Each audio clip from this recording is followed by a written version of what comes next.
Hi guys, my name is Shauntol Samuda. I'm the Assistant Curator at the National Museum, a division of the Institute of Jamaica. I'll be going ahead to read a story from the book Pumpkin Belly, and the name of that story is The Guava Tree. Let's go!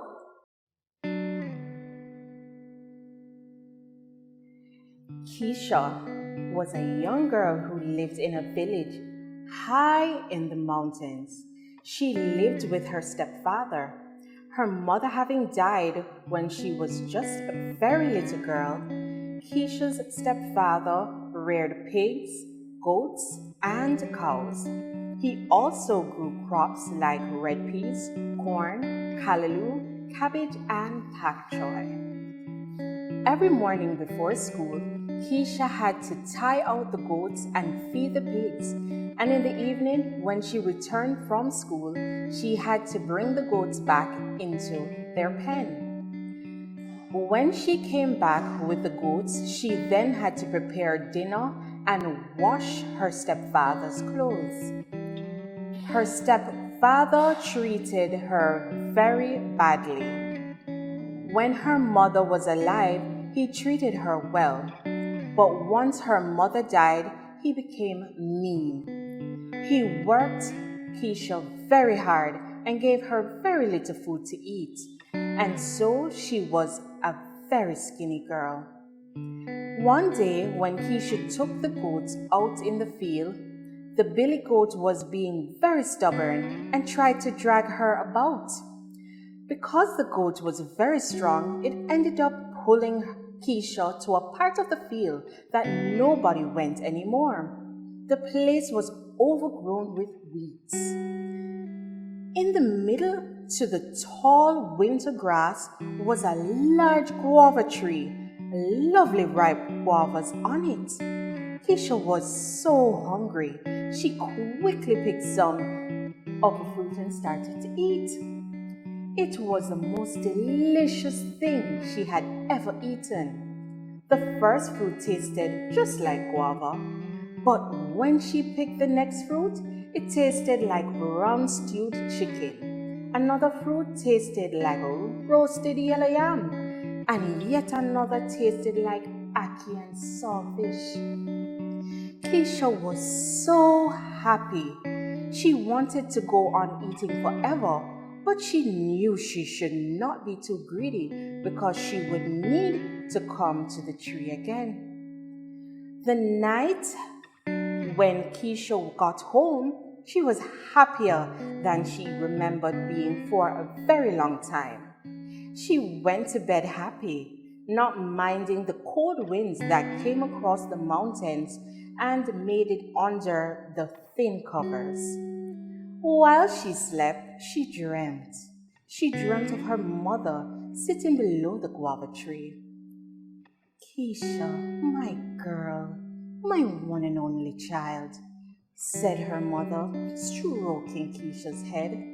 I planted this tree right here so for you. Don't worry, I plant your navy string under that tree, and for as long as you live, it will grow.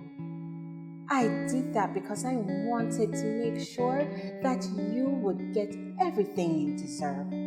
The tree will take care of you. And with that, she was gone. Keisha wanted to tell her mother how much she loved her. She felt good knowing that her mother had planted a tree for her and so it would take care of her. For the first time in a long time, Keisha woke up happy. Keisha returned to the tree every day. In the morning, when she came to tie out the goats, she ate breakfast from it. She put a few guavas in her pocket for lunch, and in the evening, when she came to take the goats back home, she ate dinner. Keisha was careful to still eat what her stepfather gave her. She did not want to make him suspicious. She knew that if she stopped eating the crust of the bread and butter that he gave her for breakfast or the little food he gave her in the evening, he would realize that she was getting food from somewhere else. Though Keisha tried to make everything appear normal, after a while her stepfather noticed that she was getting fatter. She no longer looked like skin and bones, and her skin now glowed a healthy brown. So one day, he decided to follow her to see where she was getting food. Her stepfather was sure she was stealing from him.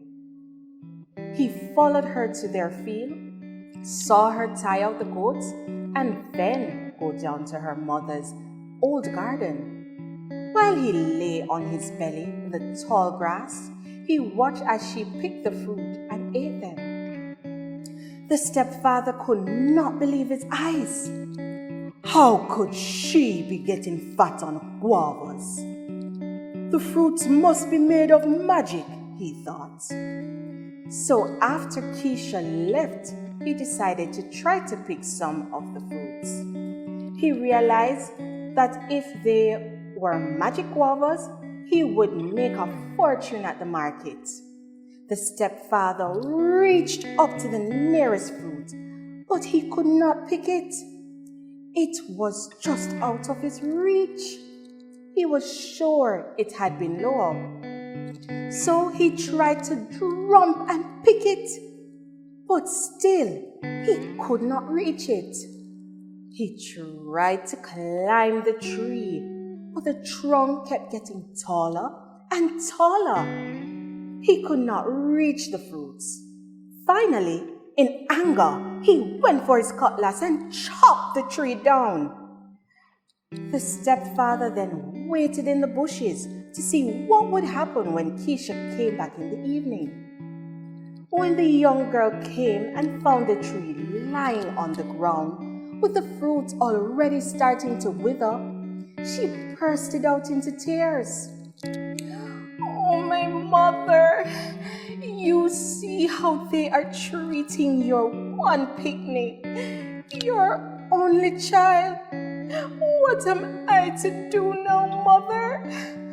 How do I get what I deserve when the tree that you left me is gone?" And she cried until night came and then took home her goats. But that night she was so sad. She did not even eat her crust of bread. After Keisha wandered home, her stepfather got an idea. He took up one of the guavas from the ground and carried it home.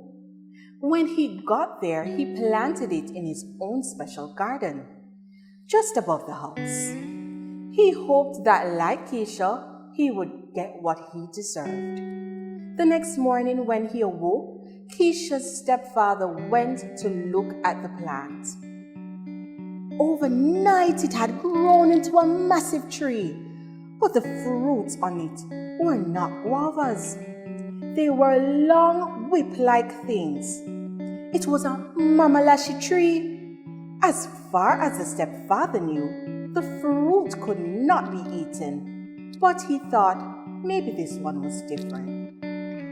Keisha's stepfather reached toward the tree, but as he did, the whip-like fruits began to flail and he ducked to keep from being hit.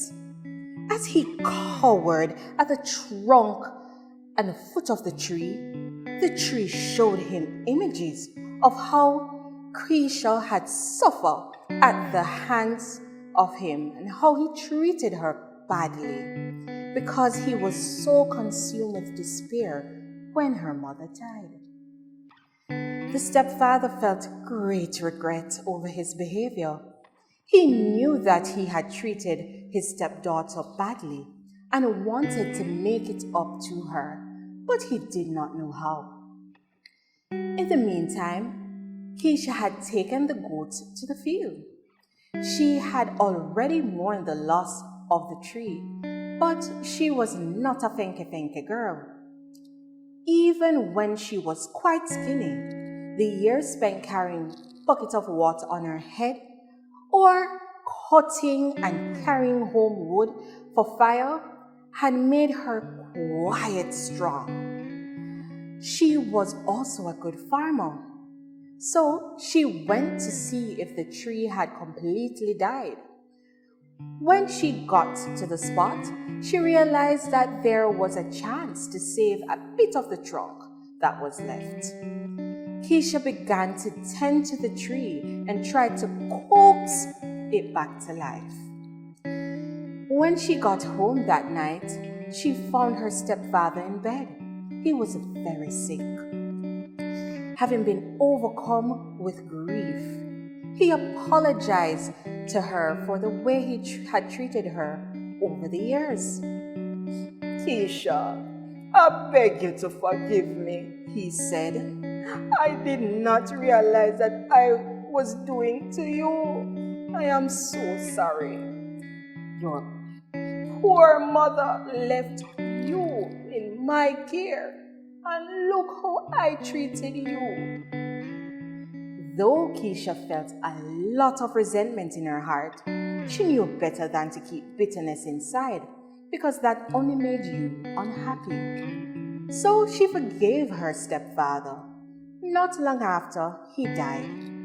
With the help of the villagers who took pity on the young orphan, Keisha grew to be a great farmer and was renowned for making the best guava jam in the country. All right, it done.